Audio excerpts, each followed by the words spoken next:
Well, good evening, everybody, and welcome to our members forum. A warm welcome to you all on behalf of Warwickshire County Cricket Club. I hope you're all keeping safe and well. Thanks very much for joining us this evening in association with Scrivens. We bring you the members forum, and very pleased to welcome tonight the two men who are charged with trying to navigate the Bears through these very strange and difficult times. Chief Executive Stuart Cain and Director of Cricket, Paul Farbrace. Stuart, first just to say hello to you. It's a complicated time for you to have become the Bears chief, isn't it? Yeah, it's been a strange couple of months since I started. If you think when you start a job normally, you walk around with a cup of coffee and get to know people and work out the atmosphere of a place, but we couldn't do that this summer because of COVID and people working from home. And if you think what we do is we stage brilliant cricket games, and whilst we got some cricket on the field, we couldn't get crowds in the stadium. So one of my biggest regrets is I couldn't just walk around the Tom Dollery and David Heath and just say hello to some of you guys. So toward next summer, we can do that and meet in person. But what I have found is the people that are at the club are brilliant, from the people on the gate and the reception through to the boardroom. The passion that they all display for the club, the energy and wanting to do the right thing is brilliant. So I just want to get moving now for all their sakes, but also your sake, so we can start enjoying cricket again. Let's go into the questions anyway. And first one is one that's on top of everybody's mind at the Bears at the moment, I would imagine, Stuart. Ellie Phillips, thank you for your question, Ellie. It's a very simple question. How is the search for a new team manager developing? It's going very well, actually. We chatted it through today with the Cricket Audit Committee. Applications closed on Saturday at 12 noon. Which might sound a strange time to finish it, but we decided that we couldn't have a closing deadline of Friday the 13th because that would be tempting fate. So we thought we'd let it run until Saturday the 14th just to be on the safe side. So we got over 20 applicants and all really good quality applicants as well. So there was people from all over the world applying. We're just going through now the process of shortlisting those.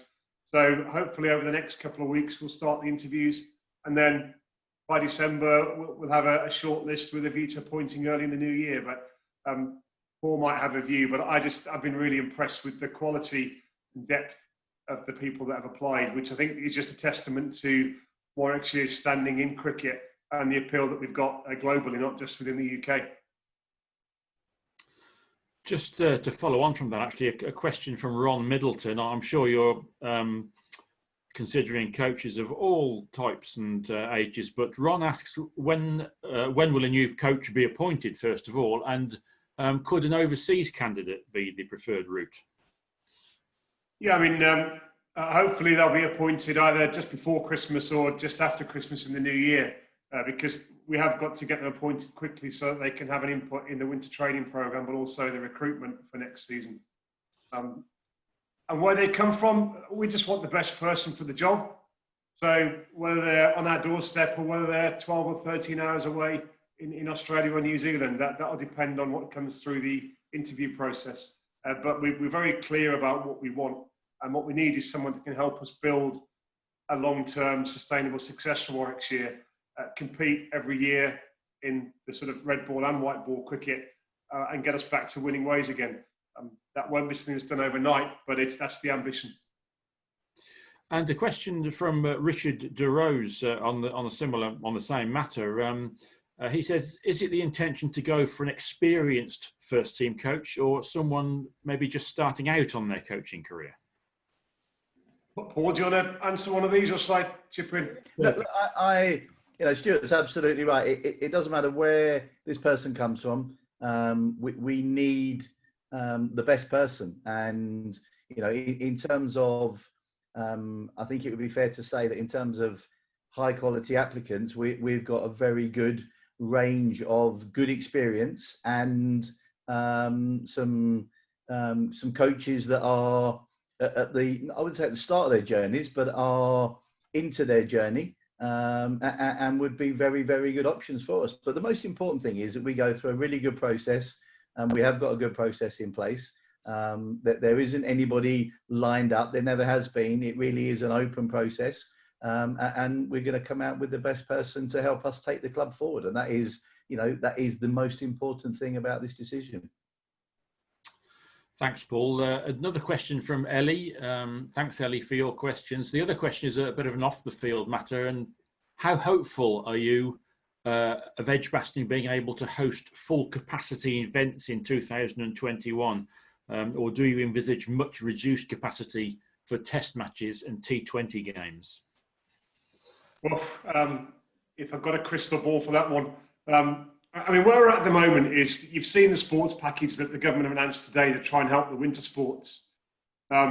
Cricket's not on that list, but it's not because cricket's been ignored. It's because they said that by March, April next year, we should have a clearer picture about what our sport is doing throughout the summer, and they can help us if necessary come the spring. But I think where we're working with DCMS is on trying to look at two things. The first really is, can you get a really reliable testing system in place? And if you look at what's happening in Liverpool with mass testing, can you get a system where if you're going to go to a sports event, whether it be football, rugby or cricket, you went somewhere for a test, you got your result in an hour, that got fed through to your phone, that was then linked to a ticket, and that ticket might be time sensitive. So it might be that you only have 10 or 15 minute windows to get into the ground. When all that comes together through technology, whether it be Old Trafford or whether it be Twickenham or whether it be Edgbaston, you'd then turn up at the ground, wave your phone at a reader, and it would go, yes, you're clear because you've had a test or you've had a vaccine. Yes, you've got a ticket, and yes, it's time to come into the stadium. So that's what we're working on in terms of the technology. And we're not far off. DCMS have got, they call it affectionately STIG, but it's the Sports Technology Innovation Group. And they're working with all the sports to try and develop that kind of technology. So that's not far off. But what they are saying is that potentially if lockdown does get lifted on the 2nd of December, it does look like we'll go into regional tiering systems again. So depending what tier you're in would probably influence whether you could have a test crowd in or not. So for example, if you're in tier 1 or 2, then it might be that you could get 1,000 people or 5,000 people in a football ground or a rugby ground over the winter. If you're in tier 3 or potentially tier 4, if they introduce it, you probably won't be able to get a crowd. So a long answer to your question, but I think what we've got to do is let the winter sports play out, try and get that technology developed, hope they do introduce a system that allows regions in tier 1 or tier 2 to let crowds in. And then by March, April time, hopefully, if, for example, Old Trafford has been able to get 30,000 people into it, that demonstrates that we should be able to get 15,000 people, for example, into Edgebaston. And then ideally, as you go into the spring with more vaccines, better testing, we can start to ramp that up and ambitiously get to 100% of the crowd. So do I think that we'll get 100%? I'd love to say yes. Do I think we'll get 50%? I think we've got a more chance of getting that. So you're sort of stuck in the middle really between those two pieces. We'll hopefully, if all goes well on testing and vaccines and sort of keeping the pandemic under control, get at least 50% in. But we could be up to 100% if all of that goes well, because we've got the good fortune of being a summer sport, not a winter sport. Thanks very much, Stuart. Michael Parker asks a very simple question. Any plans for overseas players for the 2021 season? Yes, is a very simple answer to that. We know that in terms of, and you mentioned it earlier, Brian, in terms of the quality of our squad, we quite obviously lack experience. We have lost 3 players in Jeets who I don't think we're going to see the likes of again in county cricket. Someone who stays loyal to one county and plays over many years. I mean, in my time of playing, your overseas player did stay with your club for a long time. I think Jeets is probably the last of that sort of overseas player. Absolute fantastic effort, commitment, passion, drive, and more importantly, on-field performance that he gave to the club. In Tim Ambrose, another one who, been very loyal. I think Tim's the sort of guy that you're not really going to realise quite how good a cricketer he was and how important he was to the team until he's not there. Very quiet, understated cricketer who went about his job in a brilliant way.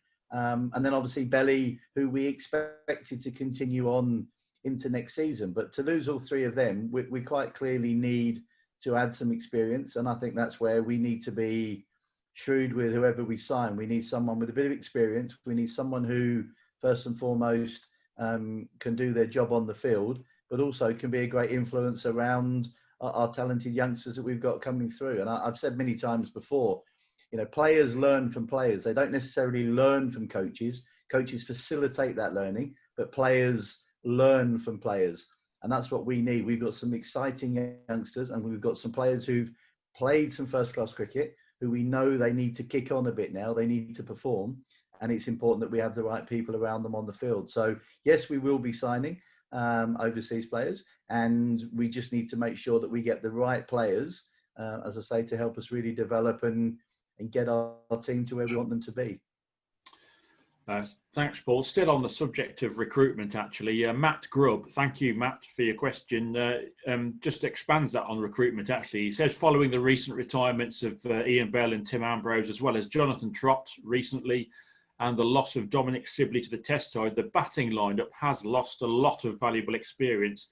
Does the club have plans to bring in an experienced batsman or two to counter this? Well, I think, you know, that the signing of Tim Bresnan last year was to make sure that we had an experienced bowler in our ranks. And therefore, as I said, I expected Belly to be here for another season. So, you know, you have Bresnan and Bell, two very experienced cricketers.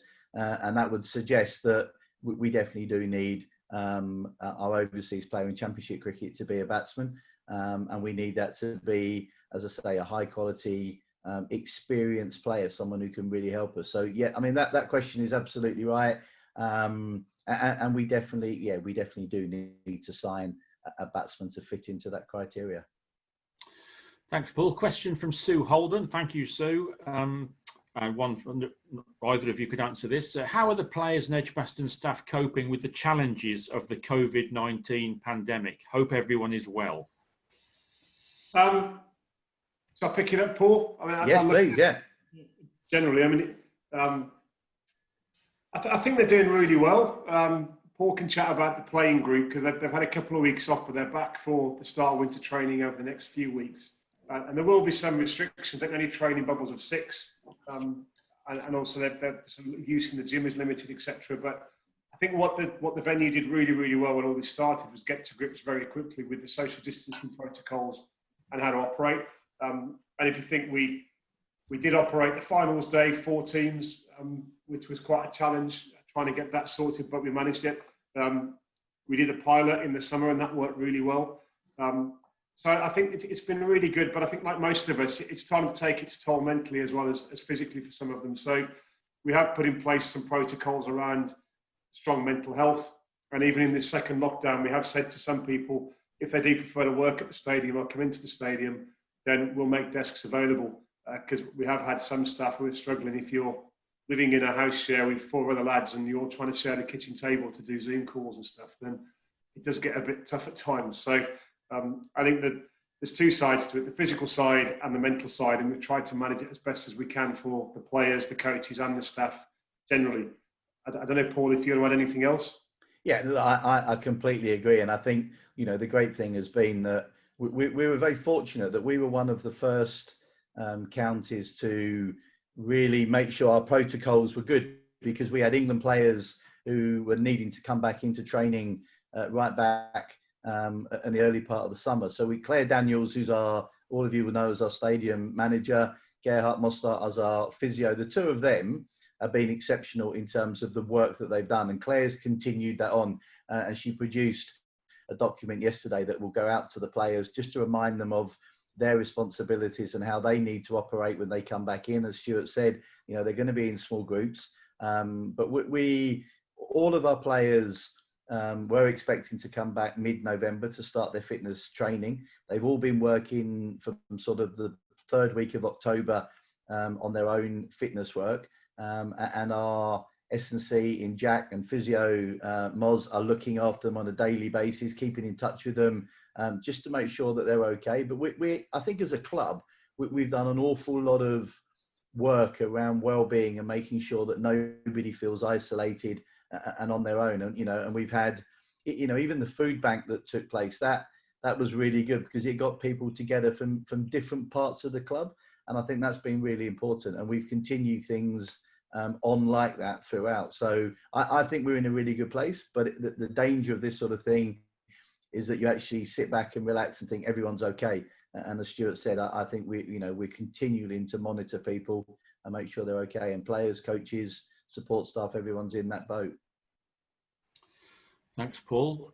Question on the hard subject of finance from Rob Verian. Thank you, Rob. He says, finance, a difficult year, of course. What cost savings have had to be made at the club? What, if any, has been the effect on the cricket side of the business?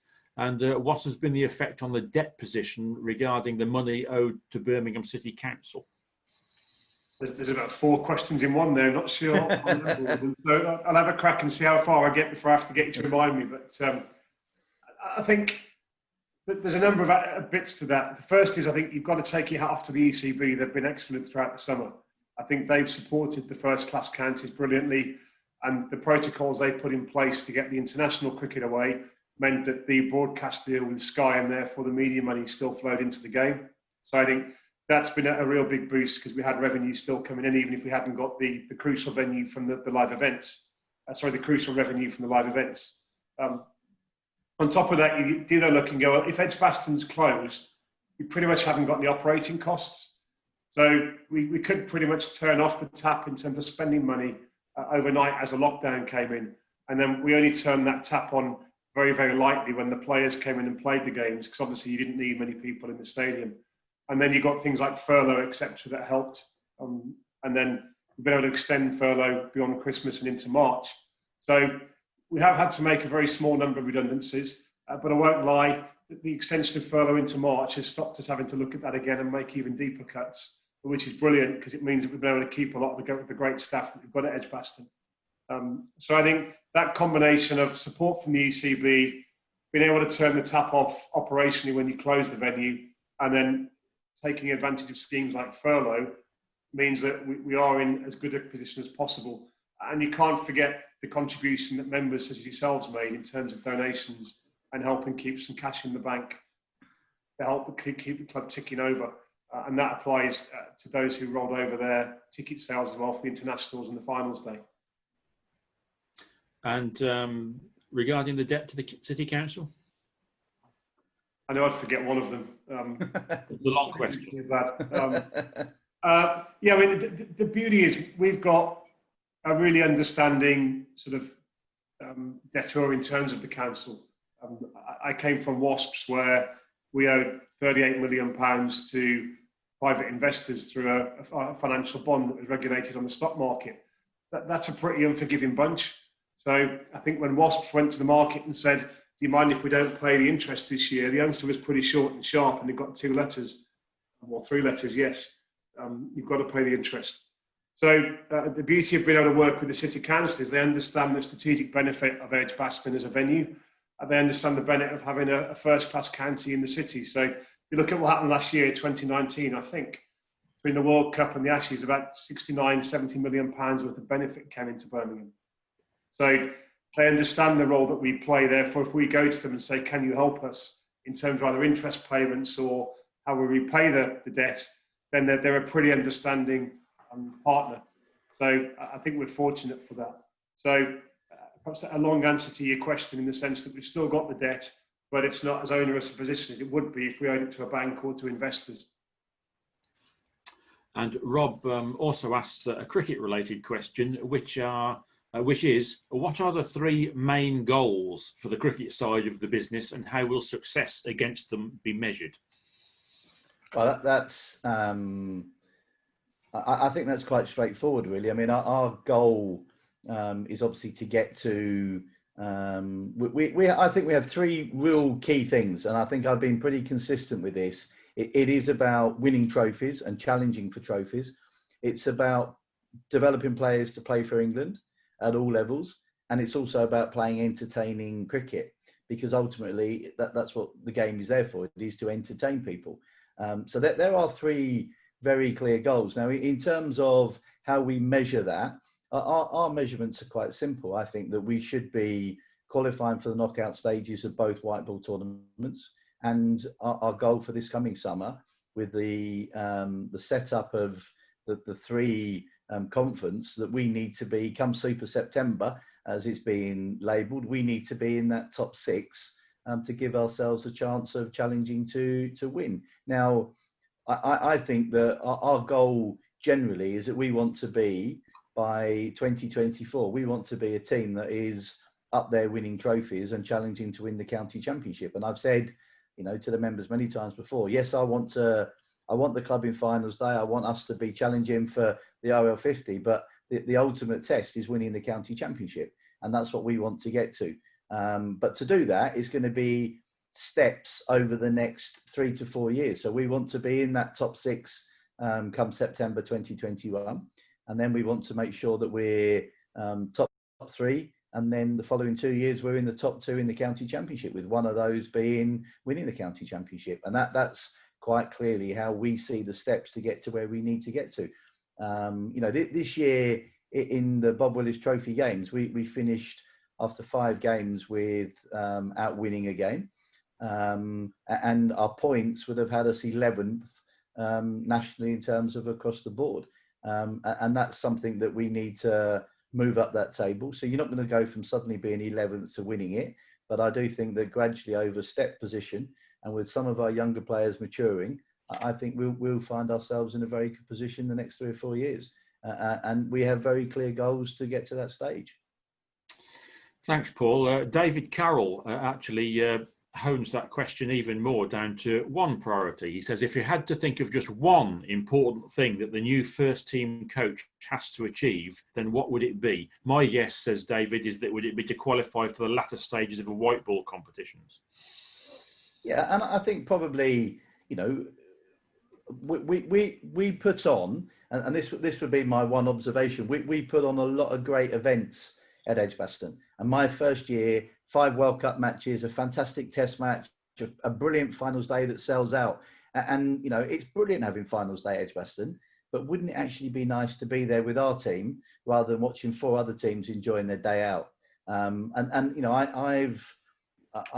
sit and watch finals day and great, like I'm sure a lot of you do, but actually we want Warwickshire there. We want our team there. You want the Bears competing in finals day and not watching 4 other teams talking about and enjoying a fantastic day at Edgeboston. So, that would be great. But as I say, I think our key thing is we want to get that winning feeling and that winning mentality right across. And at this stage, I would take us, winning the county championship and winning both one-day trophies in the first year. I think that would be an expectation for the new coach, wouldn't it? I don't see anything wrong with that. Yep. That would do. A question for Stuart, I think this is from Peter Hyatt. In order to help recover some of the lost income, will the board consider naming rights to the stadium? I'll let Paul answer this one, I think. I'm only joking, Paul. You'd only get me back if I did, wouldn't you? I definitely would. Yeah. The reality is we have to try and do the best thing by the cricket club, and that is to make our finances as strong as possible. But equally, we've got to do the right thing by the reputation of the club and respect its history. So that's a difficult juggling act at times. So in answer to your question, would you find the naming rights partner? The answer is absolutely yes. But would it be any partner at any cost? And the answer is absolutely no. So I think, yes, we'd like to find a partner, but it has to be the right one to support our ambitions, not just on the field, but also in the community, and make sure that what we did was sympathetic to the surroundings and sympathetic to the sort of needs and wants of you folks as members, but also the people that live in and around Edgbaston. Thanks, Stuart. A question for Paul from Carl Jordan. When a new head coach is appointed, will he be in a position to pick which staff he has, or does that come under your jurisdiction? Well, we feel that we've got some excellent coaches within our pathway, right the way through from high performance, working with our EPP and academy, right the way through to first team, and we've got people who know the club really well, and I think that's going to be really important for the new coach when they come in to have a coaching staff that know the players, know the club, know how the club operates really well, and then we bring in that bit of freshness to work with the captain and the coaches. So ultimately, the captain and the coach have responsibility for first team, for selection and for the performance of first team performance. But I would like to think that that the coaches that are in situ at the moment would be able to help that new coach settle in and help to take things forward. And we think that we've got some very good people to do that. Thank you, Paul. Another question from Carl. Thanks for your questions as always, Carl. This one is about Portland Road. Will Portland Road be used for any first team fixtures next season? And will the majority of second team fixtures be played there? It's such a shame, wasn't it, that Portland Road has been got right up to speed and then the pandemic happens. Look, I think, and I'm sure Stuart will come in terms of fixtures. I mean, obviously the plan was to play 2 RL50 games there this season. And in terms of numbers that we could get in there, it would be very similar to the average number that we get for an RL50 game at Edgebaston. But in terms of the facilities for players, coaches and spectators, members at Portland Road have improved enormously in the last 12 months. And you're absolutely right, Brian. It's a shame that members weren't able to go there this summer and see that, because now there's proper seating in for them. There's some great areas for them to sit on the grass as well. The facilities for the players and coaches are going to be absolutely sensational. We've got as good a wicket there, as good a pitch there as you could wish to play on. And it's a brilliant facility to develop our young players through age group and second team cricket. The new net area that's going in there, I went up yesterday and had a look at that. They're doing some great work up there. That will be ready for later on in the summer. And we really are going to have a magnificent facility. And I think there will be, and there'll be members that actually will really enjoy going up there, watching hopefully RL50 games and watching the first team playing up there. Edgbaston is a fantastic cricket stadium. It really is. But I think there'll be 1 or 2 members that will be quite excited about putting a deck chair around the boundary and sitting in a deck chair and enjoying watching a game of cricket as well. So, I'll leave Stuart to talk about this year, the coming season, but the facilities are absolutely magnificent. I think people will really enjoy going up there to watch first and second team cricket. Yeah, I mean, there's not much I can add really. I mean, we do plan to use it, as Paul said. If you think next year is going to be a busy year at Edgebaston, because we've got the Warwickshire Red Ball games, we've got the Bears games, we've got the Central Sparks playing and training at Edgebaston, we've got the 100, the Phoenix teams, the men and the women's team playing there as well. So one of the things we are trying to think about is how do you manage the wickets and the nets to make sure that all of those teams get a fair share of practice time, but equally they get a fair share of use of Edgebaston in terms of playing at the stadium. That does mean we will have to shuffle things around a little bit by playing certain games at Portland Road. But also, Paul and I have already spoken about it. We've got an ambition as well to try and play some games out in Warwickshire again, whether they be second team games or RL50 games. But I think it's important to just try and, if we have got to try and balance that number of games at Edgebaston, think about how we get out into the wider Warwickshire region, as well as use Portland Road. Thank you very much for that, both. Peter Romin, Peter, I hope that those answers there answer your question. Ladies and gents, we have got a few questions that address the same sort of issues, so I'm going to do my best not to duplicate those. If your question you feel hasn't been answered, do get in touch on the live chat, because of course you can do that and we will get your question answered if we can. Ben Phillips asks, is it possible to receive an update on the Edgebaston master plan for redevelopment and where things stand in the light of COVID-19?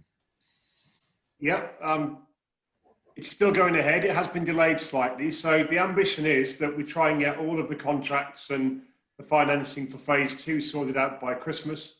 And then in January next year, we start putting spades in the ground and building. So that the ambition is to build the flats development, which would be about 450 flats, which are sort of on the corner of Bristol Road, and then the 14 retail units attached to them, and then redevelop the piazza and the car parks. So that hopefully will start in January and be completed by the Commonwealth Games in 2022. We're just having a look now at what the retail units are, because obviously with post-COVID, there might be some changes in what that space could be. There's a lot of thinking at the moment about what people want to do in terms of flats and working space, for example. So if you built 450 flats, do you not have 14 retail units, but you might put serviced offices, a gym, a cafe, a restaurant there, so that people can sort of come up and downstairs to go to work and have flexible space, which is a sort of a way of thinking that perhaps wasn't there before COVID. So the ambition is, yes, to get the work going. We're just finalising what it looks like. But as long as we can keep the lawyers busy and get them motoring up to Christmas, then hopefully we'll start in the new year.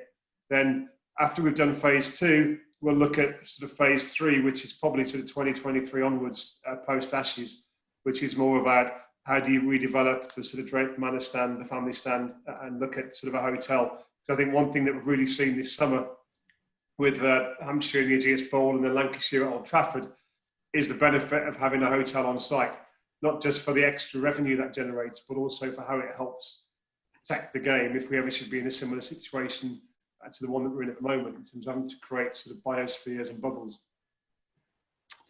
Thanks, Stuart. Another one for you here, I think, from Michael Ratcliffe. Good evening, Michael.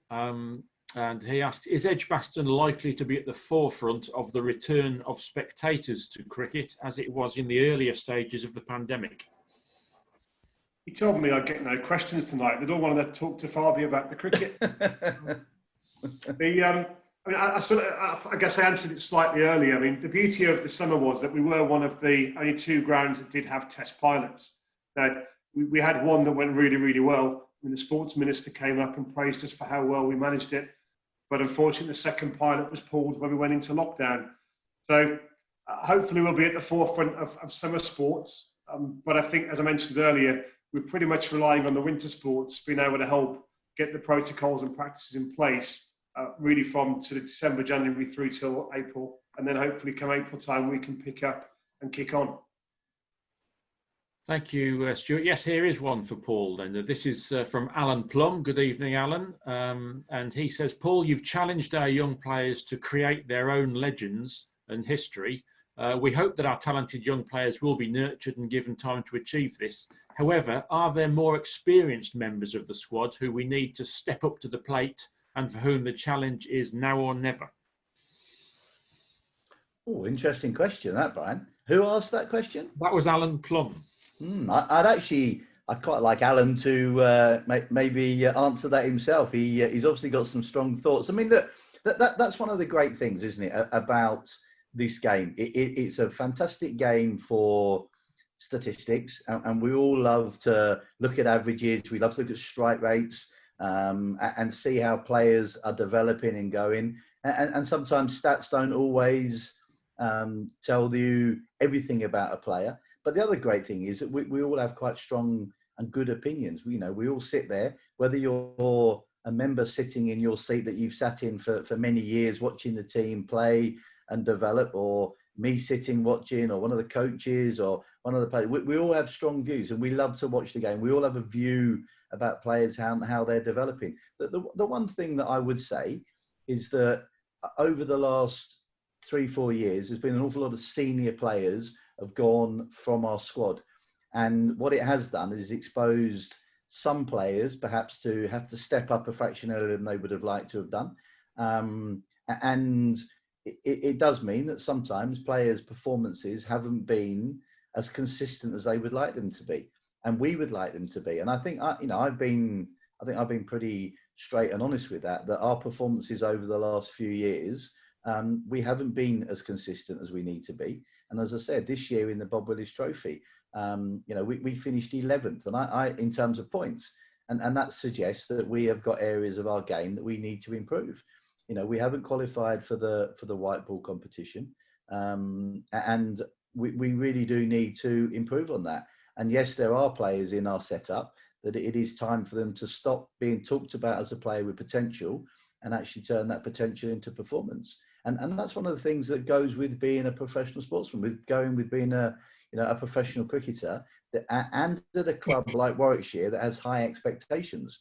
We know, Stuart and I both know, that it is about, we can talk all you like about potential, we can talk all we like about what we're going to do, but actually it's about what we're doing, and we're judged on the here and now, and that's what professional sport is about. And the bottom line is that we need to improve our performances. And yes, there are certain players who need to step up and to start winning games of cricket consistently for us. And until we do that, we won't get to where we want to get to, which is challenging consistently for trophies. Thanks very much, Paul. Another one for you, actually. This one's from Frank Craven. Thank you very much for your question, Frank. He says, Paul, Tim Ambrose's retirement gives Michael Burgess an excellent opportunity to establish himself as the keeper in all formats. There's not much experience back up to Michael, though. So as an accomplished keeper as a player yourself, would you consider coming out of retirement in an injury crisis? Frank, thank you very much indeed.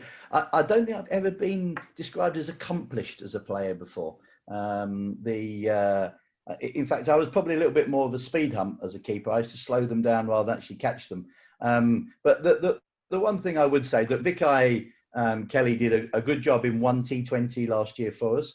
Yes, Michael Burgess has got a fantastic opportunity. He really has. And he had half of this summer, and he's got all of next summer to show that he really is our number one and to nail that spot down. So, Vicky is there or thereabouts. And we've got high hopes for him to really come through. If Michael was injured for a longer period, broke a thumb or something, then we'd have to think carefully as to where Vicky was at in terms of the stage of his development. But I hope that he gets some cricket next year. I hope he doesn't get too much. The chances of me putting the gloves back on, Brian, I think there's probably more chance of you keeping wicket for Warwickshire than me. Okay, thanks very much for that, Paul. Roger Small asks a couple of very interesting questions, actually. First one, I know the Bears fans are very proud of their younger players coming through, and this is all about them. Roger asks, what effect will COVID-19 have on the club's expenditure on existing first and second team players' contracts? And what steps will be taken to assure that all the academy players are assessed, retained and developed? Well, just on the academy players, the one thing that the ECB, and Stuart mentioned earlier, the ECB have been outstanding over the last few months. And the one thing that has been put in place is that academy players that we've knocked up, they've been able to knock on a year. So instead of having to make a decision at 18 on a player, whether you keep him on the academy, you can actually take them on to 19. So, which is really sensible. And it means that, people haven't had to rush decisions on younger players. But, I think we're very confident that we're able to keep developing our young players. And I think, one of the questions, that might have been Roger that asked the question last year about, the injuries. Actually, in 2019, the injuries opened the door up for young players to get opportunity.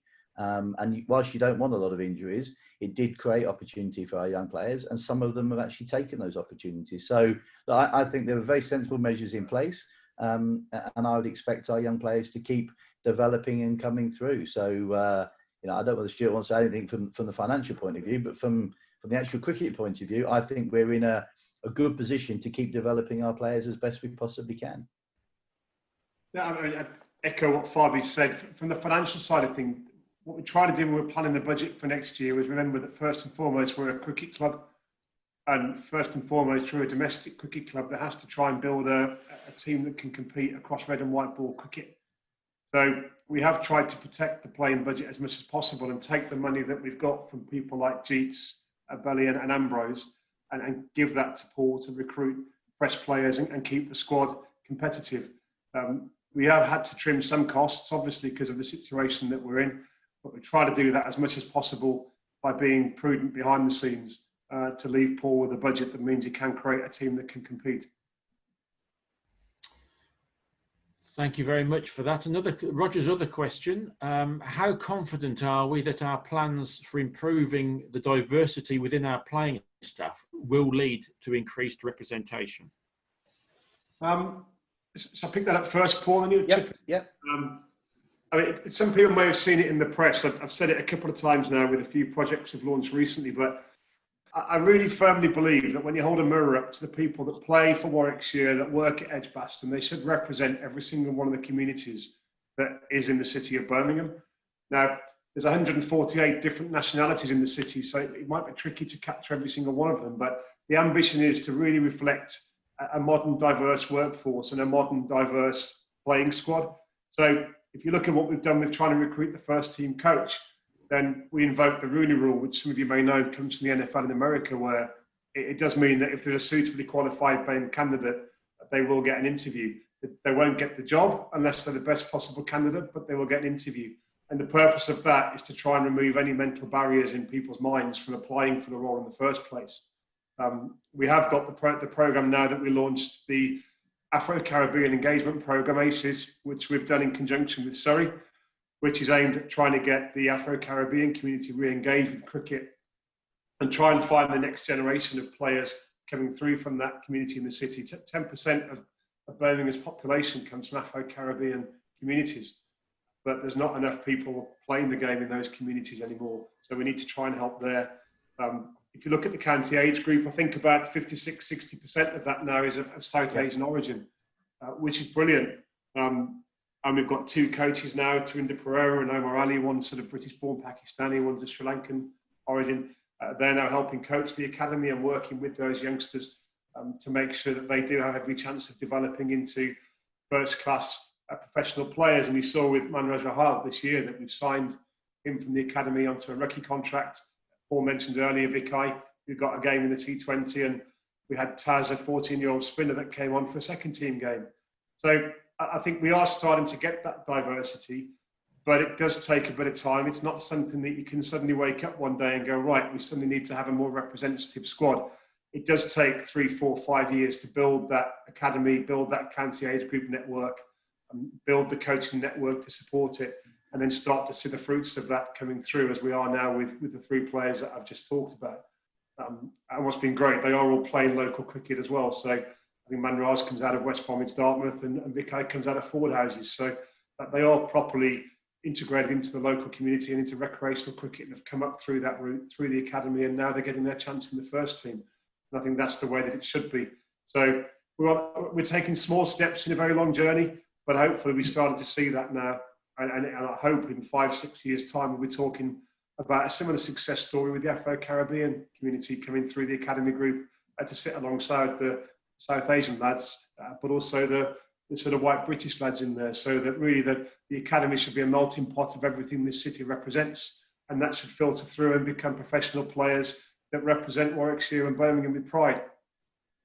Yeah, absolutely. And Brian, I mean, I completely endorse that, and I think it's that having the role models and for young players to see Taz playing in the second team at 14, to see Manraj getting a contract, to see Vikai playing in the first team, I think that itself speaks volumes, and it creates role models for other youngsters to think, actually, I can do that. There is an open path for me. And we haven't put those 3 youngsters in that position just to show that we're trying to do something. They genuinely deserve to be in those positions. And for me, that's the most exciting thing. So, as Stuart said, it is going to take a bit of time, but we're definitely on the right path to get to where we all want to get to.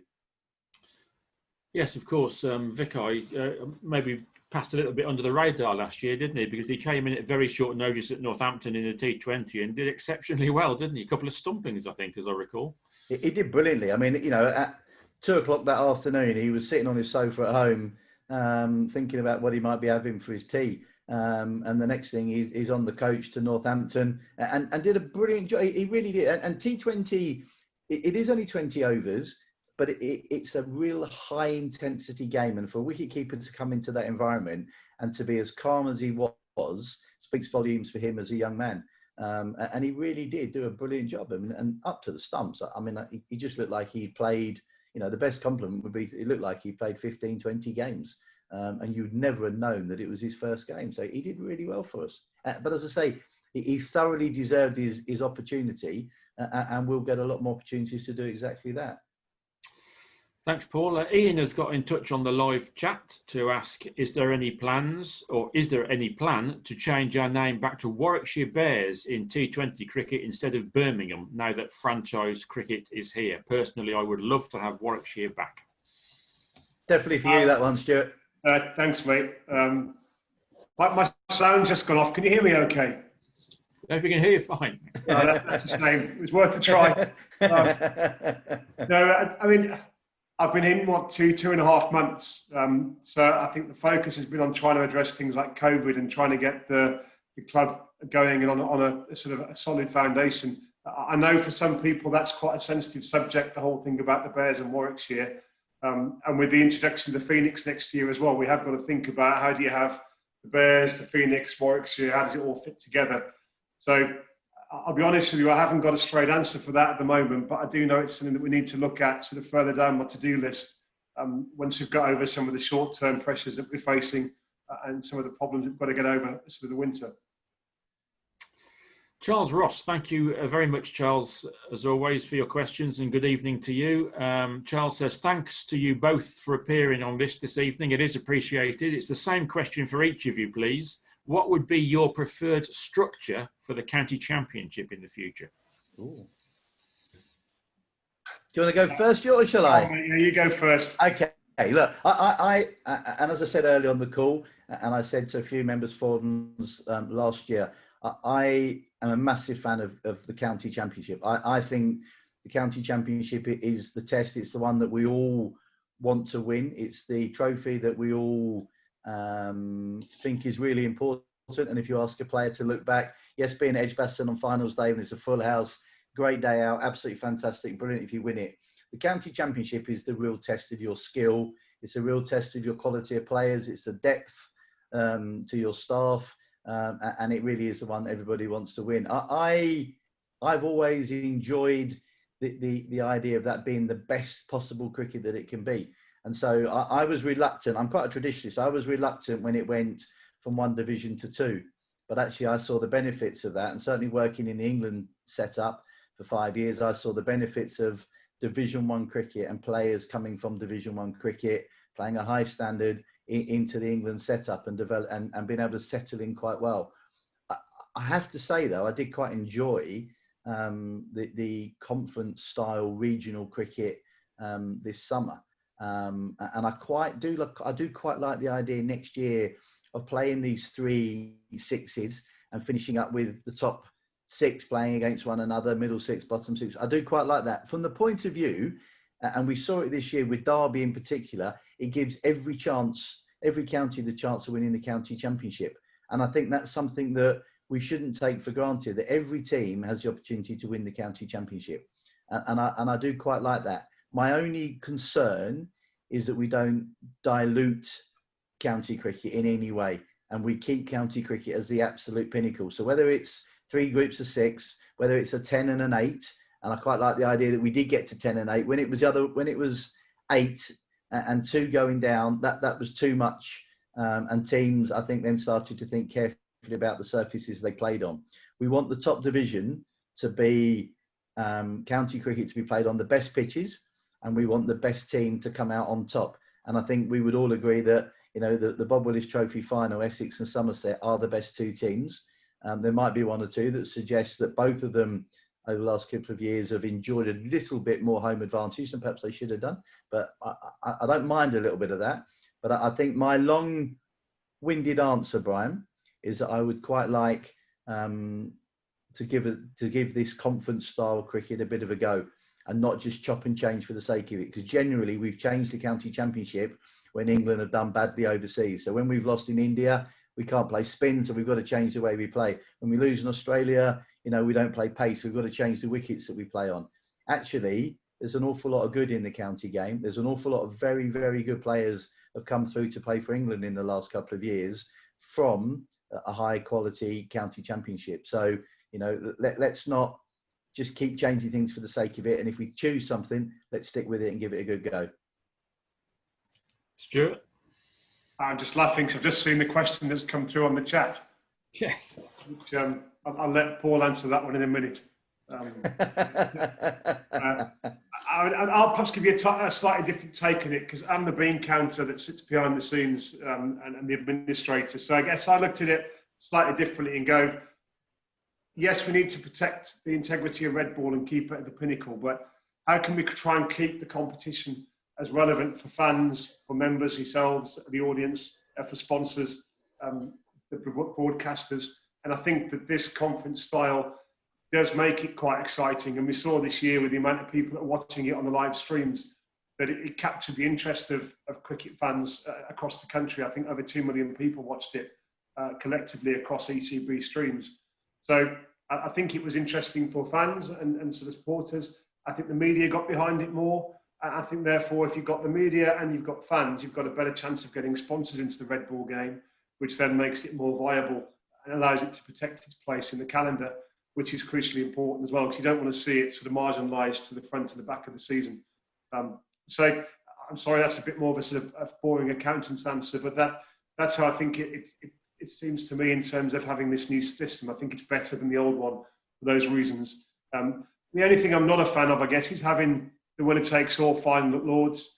I think if you've played between 10 and 12 games across 2 league structures, if you finish top of the tree, then I think you've earned the right to call yourself the county champions.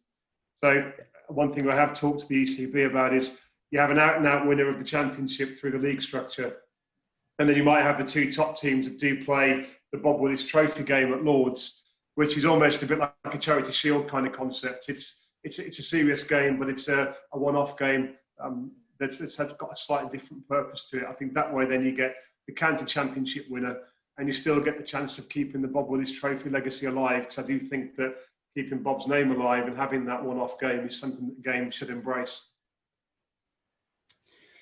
Thank you very much. The question that has just come in on the group chat is from Dave Kerr. Thank you, Dave, for getting involved. And he says, Paul shows only 2 spinners on the whiteboard and 9 seamers behind him. Is the balance right, and do we have any emerging spinners? Yes, we do. And I think both Dan Mosley and Rob Yates would tell you that they consider themselves to be emerging spinners, without any doubt. And yes, we do. We over my left shoulder, there is there's the academy and the EPP, and there are a lot of very talented young spinners coming through. And look, we've only got to go back 2 seasons. 9 seamers is probably not enough. It's a shame you can't see the whiteboard slightly to my left, actually, because it's got our overseas player options on there as well. So it's a pity you can't all see that. That would have been great for you. But in all seriousness, we do want more spinners, of course we do. And in terms of signing Danny Briggs, there's a lad at the right age, 29, over 500 wickets. And yes, he has a reputation in terms of he's done exceptionally well in T20 cricket. And that's why he's been picked by, that's why Jason Gillespie's taken him to Adelaide to play out there for the Strikers. But he still has high hopes of playing for England. At 29, he still has an opportunity to play Test match cricket. And he feels that playing here at Edgbaston on very, very good pitches that do spin in the second innings, they do turn, that will give him the best opportunity. And we don't see him as being just a white ball cricketer. We see him playing all forms of the game and doing exceptionally well for us. And that's one of the things that Jeets did really well. He was able to bowl in the first innings of a county game and take a bit of pressure off the seamers, and then really come into his own in the second innings. And that's something that we think that Briggsy can do exactly the same. Alex Thompson obviously is on that list, and he played 5 championship games this year. And the reason he played all of those games was to give him the chance. He'd only ever played 3 championship games before that. So he had the opportunity this year to play in the side and try and develop his bowling. And again, he did exceptionally well the year before in white ball cricket for us, and was probably our best player in RL50 cricket with both bat and ball. But of course we want more spinners on that list. And, you've never got enough fast bowlers, but, we would like to develop a few more. And that's why this emerging players group of young spinners, we hope that some of them come through. And that's where, Thurindu Pereira will help to develop them through the academy and the EPP programme. Thanks, Paul. Just on the question of spinners, actually, Eli Z. Farn has been in touch to say, I understand that Brian Halford actually was a very talented leg spinner who had a trial at Edgebaston in 1981 and was told at the end of the trial that somebody would be in touch. Nobody has been yet. Is there any movement on this? But the one thing I would say to you, Brian, is that spinners do take slightly longer to mature. So, don't give up on it. Keep working on the wrong one, and I'm sure somebody will be in touch pretty soon. I'm a little surprised that I haven't heard yet, but I'm a patient man. Gareth Norris asks a very specific question. What is the maximum number of ODI international tickets a member can purchase on behalf of a group for England versus Pakistan next season? I guess I'll take this one, Paul. Yeah, definitely yours. It's 4 for the Tom Dollery and for the David Heath suite, and then a limited elsewhere in the stadium.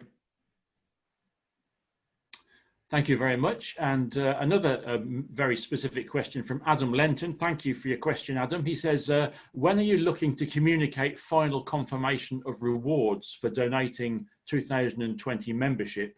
And has there been consideration of maybe including a reduction in the cost of a List A jersey containing the names of donating members outside of the members' 10%? I think really the main two that probably still need to be finalised are the plaque in terms of the location and then the shirt. Tom Rawlins is somebody you will know, and Alex Perkins, the commercial head of commercial. They're walking around the stadium literally on Monday finalising where the plaque will go.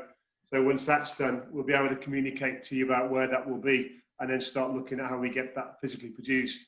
The shirt as well will be produced, well, it'll be launched on Monday next week. I have got on my system a visual of it. So if you wanted to give me a second or try my dodgy technology, I could try and get it up on the screen if people wanted to see it now and get a sneak preview before Monday. But that will be launched pretty soon as well. In terms of the price of it, I think it's £45 for adults and about £38 for kids with the 10% discount. It's difficult to offer more discount because of the extra cost that's gone into the production of it, because of having all the names built into it. So members will get that discount, which means they are getting a benefit that others don't get. And hopefully it's a lasting legacy, and thank you to all the members who did donate by having their name moved into the shirt. You haven't asked me to put it up on the screen, which is good, but it's there if you want to have a look at it, I think, somewhere. Thank you very much, Stuart. So we've got a few more questions to go yet, so we're going to go on beyond the hour, if that's okay, everybody. Next question from Mike Jennings, back onto the subject of recruitment. Mike says, with recruitment now having shifted to more experienced players such as Briggs and Bresnan, are we comfortable that the young players we have been signing over the last 3 years are now ready to step up to become core members of the team?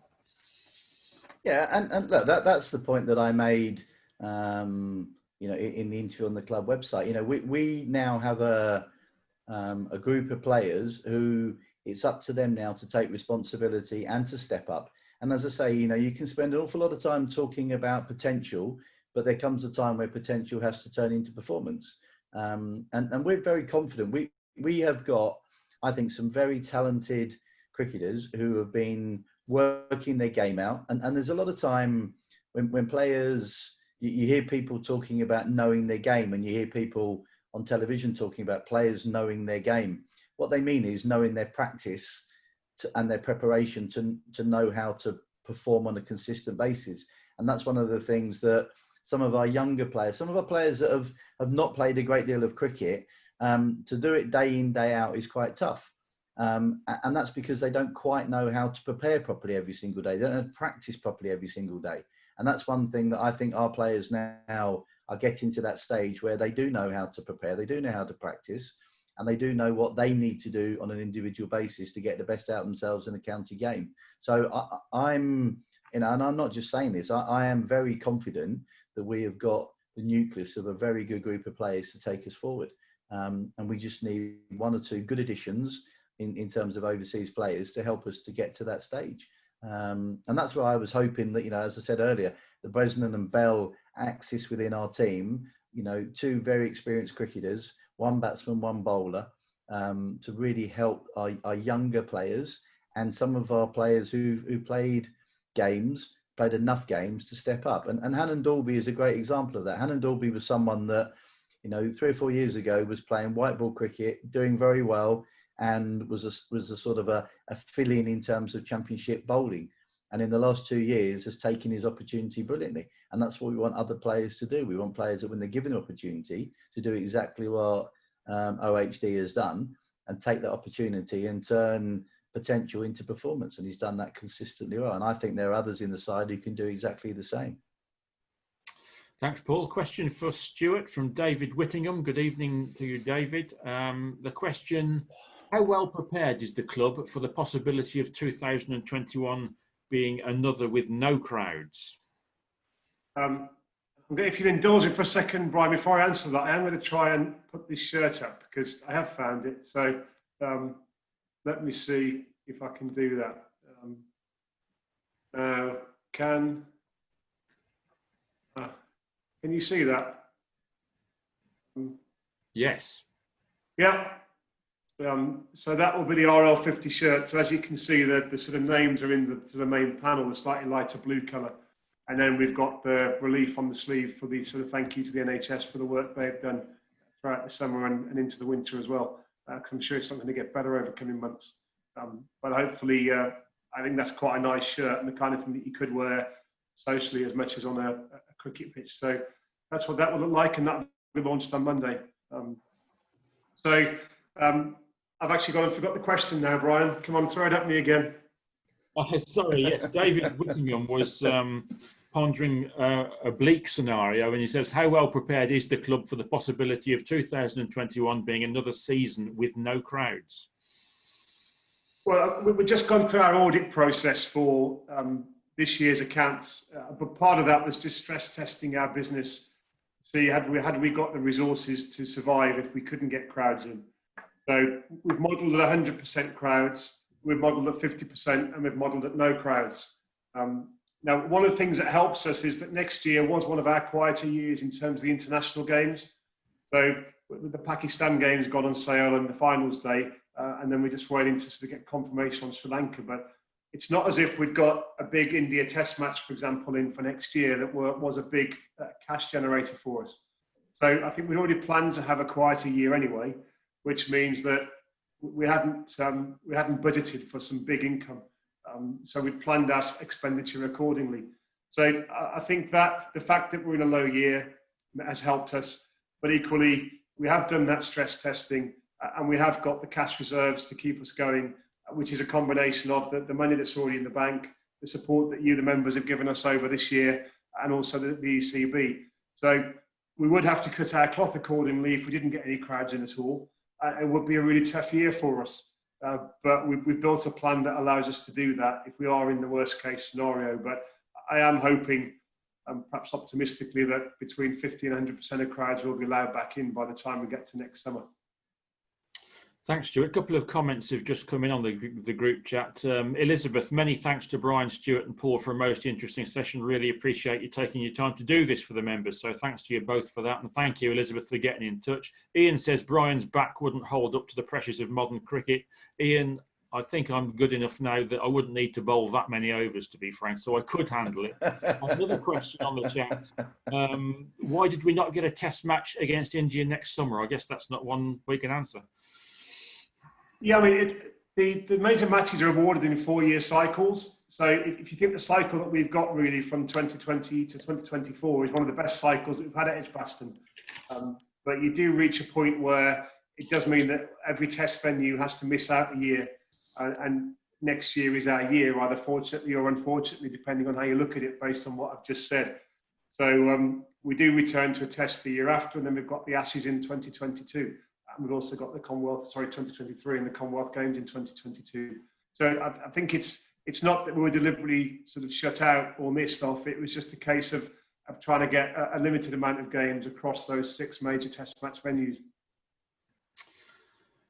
Thanks, Stuart. Just one more question from Stuart Milton. Stuart, I think that the financial side of your question has been dealt with, but the other half of it, it's a simple one. Are we going to be competitive on the field in 2021?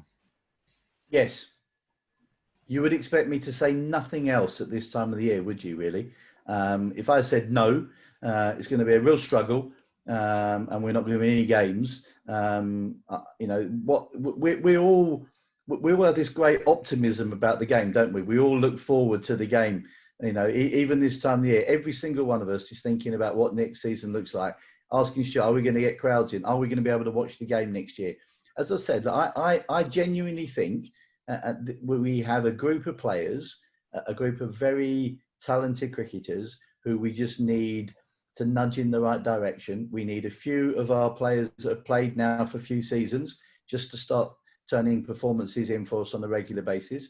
We need to be a bit more consistent, and that's something that we're working very hard towards. But I do genuinely think that we've got the nucleus to be competitive. I really, really do. And with the right overseas player to help us, with an experienced batter to help us get to that place, I genuinely think we have got the capabilities of being a competitive side next year.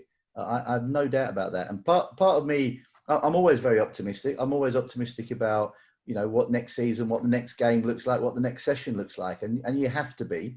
But I genuinely think we have got the players. And I'm excited by what we've got to offer. So I think we're developing a good group of players. And those that can see the names over both shoulders will see that we actually have got some very, very good players. And as I say, we just need the odd good addition. And the club have been fantastic in allowing us to actually have, you know, quality overseas players. And I think it'll be an exciting summer for us next year.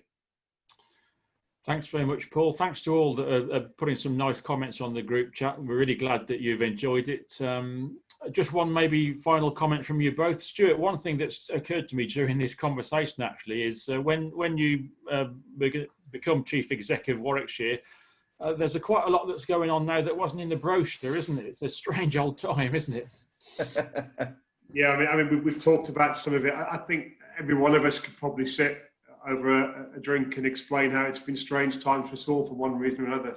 I think I've worked in sport for a long time, and you just have to take it as it comes and try and work with what you've got. And as I said, what I'm working with is a brilliant bunch of people, both in the playing squad, but also on the non-playing side of the club, who desperately love the Bears, desperately passionate about what they do, and just want this club to succeed.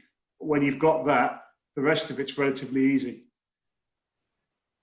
Thanks very much. And Paul, it's been a remarkable year for everybody, hasn't it? A really strange year. I would imagine everybody obviously just wants normality to come round. The players must just be champing at the bit to play a proper cricket season, mustn't they?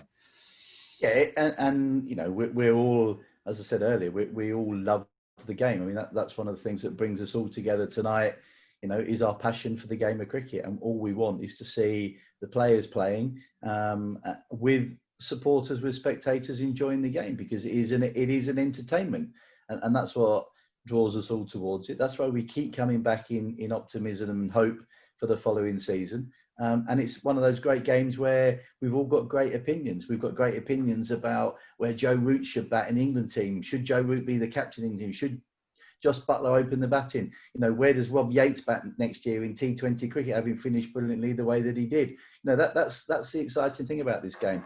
And I can assure you that we've got a group of players who are just desperate to get back to it. I mean, you know, that they're so looking forward to getting back to their fitness training and fitness testing in December, probably more than they've ever looked forward to it. And it was tough this year. It really was tough. Only playing a small amount of games. It was really tough on some of the younger players, Ethan Brooks, George Garrett, people like that, who didn't get the cricket that they would have liked to have kept developing on from the year before. So, you know, I think we'll see a lot of players, you know, really excited about the coming season, but they're just desperate to get back to playing and some sort of normality, as we all are, really. Well, thank you very much to you both for the excellent answers. There's lots of lovely messages coming through on the group chat, so the members have really appreciated this. Thank you all to the members as well for some wonderful questions and for joining us this evening. Hopefully we'll do this again pretty soon. But until then, on behalf of the club, everybody please take care and stay safe.